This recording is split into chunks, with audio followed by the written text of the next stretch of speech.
Assalamualaikum students, today we will derive the energy of revolving electron in nth orbit of hydrogen atom by Bohr। बेटे Bohr ने hydrogen atom के nth orbit में यानी किसी भी orbit में revolve करते हुए इलेक्ट्रॉन की एनर्जी को ड्राइव किया था। nth ऑर्बिट में रिवॉल्व करते हुए इलेक्ट्रॉन की एनर्जी टोटल एनर्जी होती है और total energy is equal to kinetic energy plus potential energy. अब बेटे पहले हम काइनेटिक एनर्जी की वैल्यू को ड्राइव करेंगे, उसको यहाँ पे पुट करेंगे, फिर पोटेंशियल एनर्जी की वैल्यू को ड्राइव करके उसको यहाँ पे पुट करेंगे। अब काइनेटिक एनर्जी बेटे हमें पता है हाफ mv² है, तो यहाँ पे अब हम v² की वैल्यू पुट करेंगे। v² की वैल्यू हम कहाँ से लेते हैं, ये हमने लास्ट टाइम जब रेडियस को ड्राइव किया था तो हमने कहा था centrifugal force is equal to है कूलम्स फोर्स या इलेक्ट्रोस्टैटिक फोर्स ऑफ अट्रैक्शन। यहाँ पे बेटे ये जो r है इधर आके मल्टीप्लाई हो जाएगा, r² के साथ कैंसिल हो जाएगा, तो बाकी हमारे पास बच जाता है mv² is equal to ze² over 4πε0r।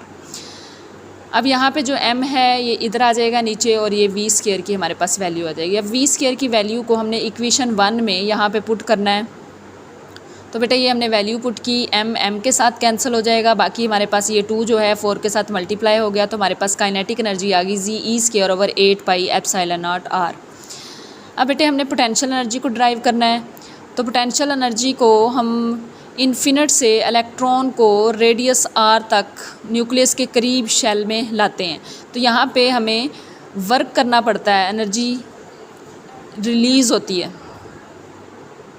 क्योंकि बेटे हमने पढ़ा था कि जब हायर ऑर्बिट से लोअर ऑर्बिट में इलेक्ट्रॉन आता है तो एमिशन ऑफ एनर्जी होता है, और जब लोअर से हायर में जाता है तो एनर्जी एब्जॉर्ब होती है। अब ये यहाँ पे बेटे ये जो पोटेंशियल एनर्जी है, क्योंकि यहाँ पे हायर से इधर से इन्फिनिट से यहाँ तक इलेक्ट्रॉन आने में एनर्जी एमिट हो रही है, तो पोटेंशियल एनर्जी आएगी माइनस में, और ये लाने के लिए हमें वर्क करना पड़ रहा है। वर्क डन क्या है, पोटेंशियल एनर्जी। इसलिए बेटे पोटेंशियल एनर्जी के साथ एंड पे जब हम ड्राइव करेंगे तो माइनस का साइन आएगा, क्योंकि एनर्जी एमिट हो रही है। अब ये देखें पोटेंशियल एनर्जी क्या है, वर्क डन है, और work done is equal to किसके होता है, force multiply by distance. Force F है और डिस्टेंस बेटे स्मॉल, यहाँ से हम यहाँ तक ला रहे हैं, स्मॉल डिस्टेंस है हमारे पास, स्मॉल डिस्टेंस के लिए हम dr यूज़ करते हैं, d वेरी स्मॉल डिस्टेंस के लिए यूज़ किया जाता है। तो बेटे W इज़ इक्वल टू हो गया फोर्स मल्टीप्लाई बाय dr। अब वर्क क्या है, एक्चुअली पोटेंशियल एनर्जी है, तो यहाँ पे हम पोटेंशियल एनर्जी भी लिख सकते हैं फोर्स। ये कौन सी फोर्स है, इलेक्ट्रोस्टैटिक फोर्स ऑफ अट्रैक्शन या कूलम्स फोर्स है, तो ये होती है ze² ओवर 4πε0r², और साथ आ गया dr। अब बेटे हमने इसका इंटीग्रेशन लेना है। इंटीग्रेशन हम किसका लेते हैं, जो वेरिएबल चीज़ें होती हैं, dr भी वेरिएबल है, r भी वेरिएबल है, r²।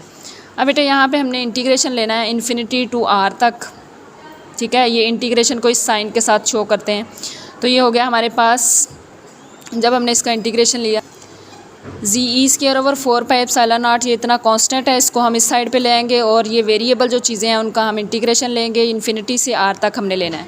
अब बेटे इसको हमने सॉल्व करना है, ये इंटीग्रेशन को पावर रूल के अकॉर्डिंग हम इसको सॉल्व करेंगे। तो ये हमारे पास इन्फिनिटी से r तक, ये जो नीचे r² था ये ऊपर चला गया, -2 हो गया।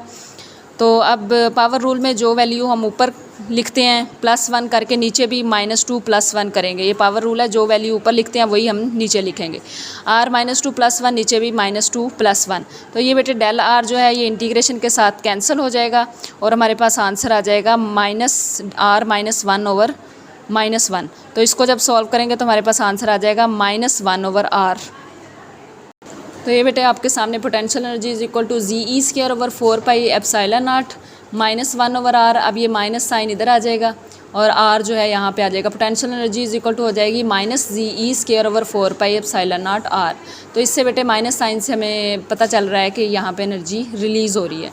अब बेटे हमने पोटेंशियल एनर्जी की वैल्यू भी निकाल ली, काइनेटिक एनर्जी की भी निकाल लिया, इन दोनों को अब हमने टोटल एनर्जी में पुट करना है। काइनेटिक एनर्जी हमारे पास ये आती है और पोटेंशियल एनर्जी ये है। अब ये बेटे काइनेटिक एनर्जी की वैल्यू पुट की, फिर हमने पोटेंशियल एनर्जी की वैल्यू पुट की, तो ये हमारे पास एलसीएम लेके आंसर ये आ जाता है। यहाँ पे ये सारा एलसीएम लिया हुआ, एलसीएम लेके हमारे पास आ जाता है -ze² ओवर 8πε0r। अब बेटे हमने ये r की वैल्यू पुट करनी है, ठीक है। r की वैल्यू हमने लास्ट टाइम जब रेडियस ड्राइव किया था तो वहाँ पे r क्या है, रेडियस। तो रेडियस हमारे पास आया था ε0 n² a² over πm ze²। अब बेटे यहाँ पे जब हम वैल्यू पुट करेंगे, ये देखें हमने वैल्यू पुट की। अब ये जो नीचे चीज़ें हैं पैरामीटर्स, इनको ऊपर ले जाएंगे तो ये हो जाएगा हमारे पास E is equal to minus Z E square pi M Z E square over 8 pi epsilon naught N का स्क्र एच का स्क्र। पाई पाई के साथ कैंसिल हो जाएगी, ये जी स्क्र हो जाएगा, ई का 4 हो जाएगा, 8 एप्सिलॉन नॉट का स्क्र हो जाएगा, H N square H square हो जाएगा। तो ये बेटे हमने इस तरह से लिख लिया। अब इसमें जो वेरिएबल है उनको हमने सेपरेट कर लेना है, जो कांस्टेंट है उनको सेपरेट कर लेना है। ये सारी चीज़ें बेटे कांस्टेंट थी, हमने सेपरेट लिख ली, और ये 1 ओवर एन स्क्वायर वेरिएबल है, इसको सेपरेट लिख लिया।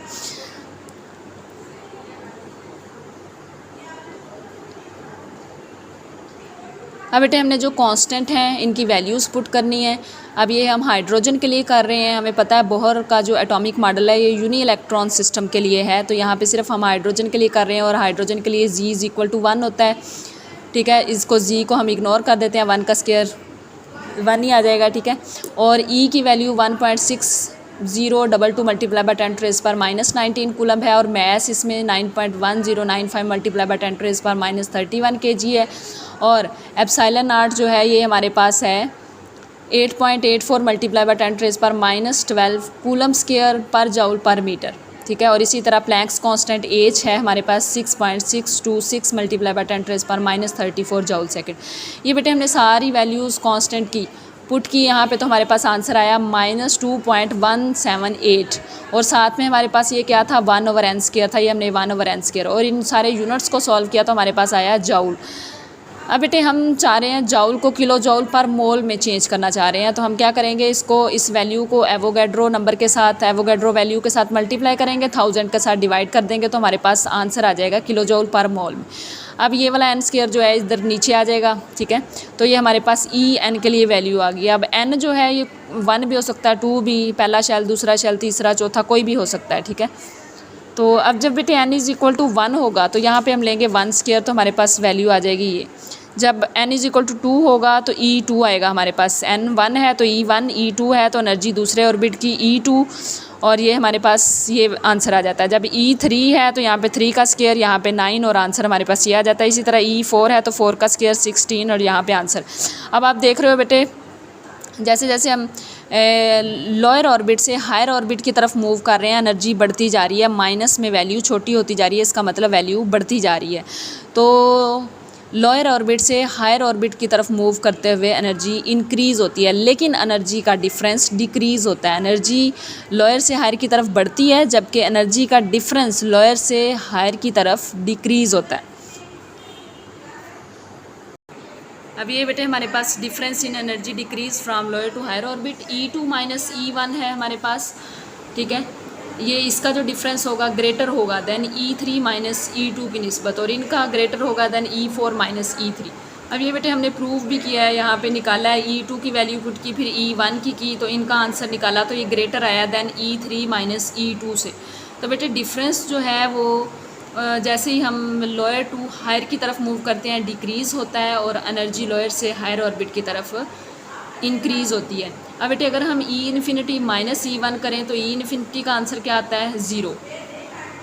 यहाँ पे बेटे हमने निकाला था जब n is equal to infinity हो, यानी न्यूक्लियस से बहुत दूर है, इन्फिनिट डिस्टेंस पे आ, तो फिर E इन्फिनिटी, यहाँ पे इन्फिनिटी का स्क्वायर लेंगे तो इन्फिनिटी के साथ डिवाइड करते हैं तो वो 0 आ जाता है। ठीक है, इसकी 0 एनर्जी होगी।